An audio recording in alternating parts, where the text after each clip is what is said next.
बंदर, चूहा और बिल्ली की दोस्ती की कहानी। एक घने जंगल में एक बार एक बंदर, एक चूहा और एक बिल्ली रहते थे। तीनों में अजीब सी दोस्ती हो गई थी। शुरू में तो ये दोस्ती बहुत मजबूत लगती थी। तीनों साथ खेलते, खाने की चीजें बांटते और एक दूसरे की मदद भी करते। चूहा बहुत चालाक था, बंदर फुर्तीला और बिल्ली चुपचाप चाले चलने वाली थी। चूहा अक्सर जमीन में बिल बनाकर अनाज छुपा देता था, जो सभी के काम आता था। बिल्ली और बंदर को यह बहुत पसंद आता था कि चूहा हर समय कुछ न कुछ जमा करके रखता है। एक दिन बिल्ली और बंदर अकेले बैठे थे। उन्होंने आपस में धीरे धीरे बात करना शुरू किया। क्या तुमने देखा है?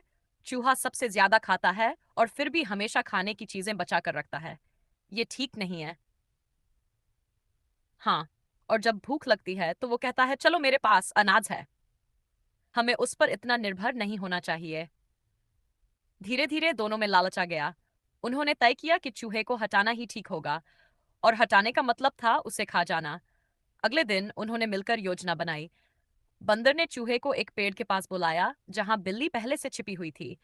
जैसे ही चूहा आया, बिल्ली ने उस पर झपट्टा मारा और उसे पकड़ लिया। बंदर और बिल्ली ने मिलकर चूहे को खा लिया। पर कहानी यहीं खत्म नहीं होती।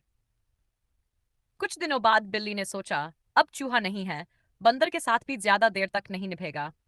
और एक रात जब बंदर सो रहा था, बिल्ली ने उस पर भी हमला कर दिया। लेकिन बंदर फुर्तीला था। उसने तुरंत छलांग लगाई और किसी तरह अपनी जान बचा ली। वह जान गया कि लालच और गलत संगत में रहना कितना खतरनाक हो सकता है।